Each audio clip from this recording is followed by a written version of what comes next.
Hello students, आज हम discuss करेंगे master cadre physics solution to 2020 question paper. तो फर्स्ट क्वेश्चन जो आज हम डिस्कस करेंगे that is which of the combination of crystal structure and their coordination number is correct. कि हमें क्रिस्टल स्ट्रक्चर्स दिए हुए हैं, उनके करेक्ट कॉम्बिनेशन बताने हैं और उनका हमने कोऑर्डिनेशन बताना है कि कौन सा कोऑर्डिनेशन नंबर बताना है कि कौन सा करेक्ट है।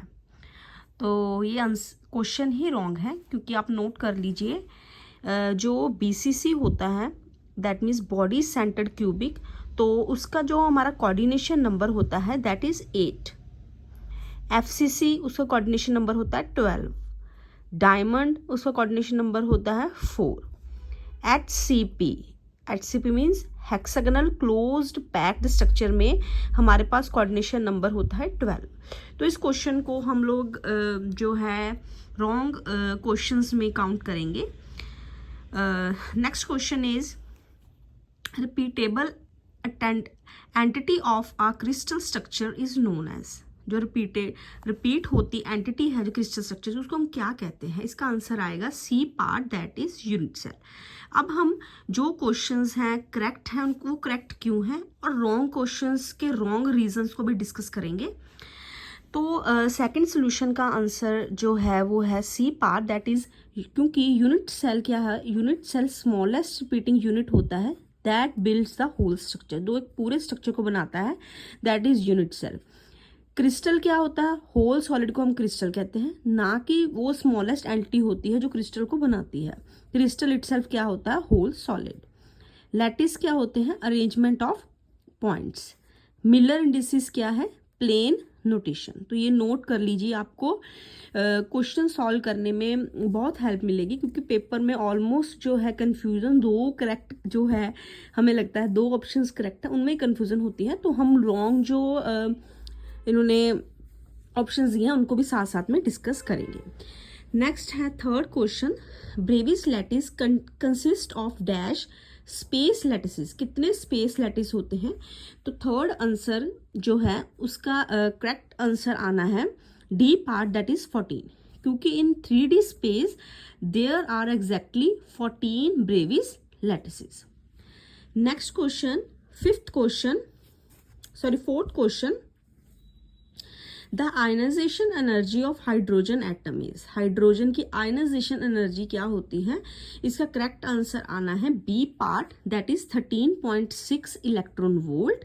हम लोग इनके यूनिट से भी गैस लगा सकते हैं, क्योंकि जो हाइड्रोजन है उसकी आयनाइजेशन एनर्जी हमेशा इलेक्ट्रॉन वोल्ट में आएगी, ना कि अनदर जो यूनिट्स हैं जो ऑप्शंस में दिए हैं। इससे भी आप करेक्ट और रॉन्ग जो ऑप्शंस हैं उनका गैस लगा सकते हो।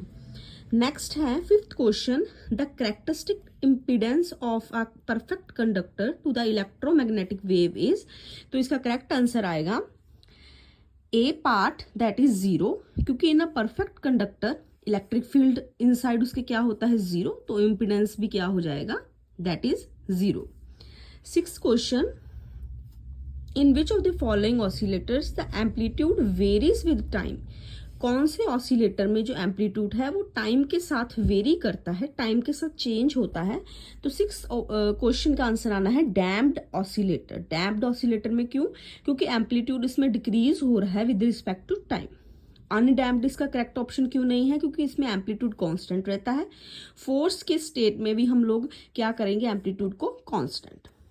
नेक्स्ट है seventh question, which of the following does not affect the reverberation time.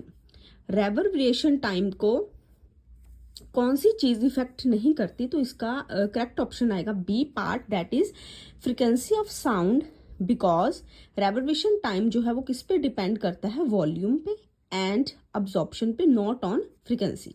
तो इसका ऑपोजिट क्वेश्चन भी आपको आ सकता है, तो आपको हमेशा याद रखना है रेवर्बरेशन टाइम जो है वो किस पे डिपेंड करेगा? वॉल्यूम एंड अब्जॉर्प्शन पे।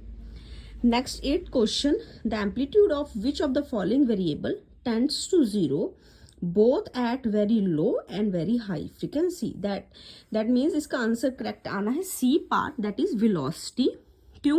क्योंकि डिस्प्लेसमेंट जो है वो इटसेल्फ हमें पता है मैक्सिमम हो जाती है जब भी लो फ्रीक्वेंसी होती है, और एक्सेलरेशन जो है वो हाई होता है जब हमारे पास फ्रीक्वेंसी की वैल्यू क्या होती है? हाई। तो आज का हम लास्ट क्वेश्चन कर रहे हैं ninth part, that is which of the following terms is not related to the waves in a string. String में कौन सी टर्म जो है रिलेटेड नहीं होती वेव्स के, that is two dimensional wave. क्यों?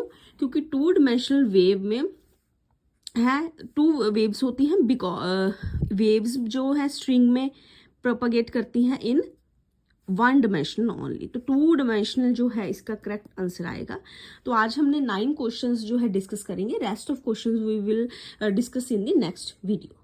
Thank you.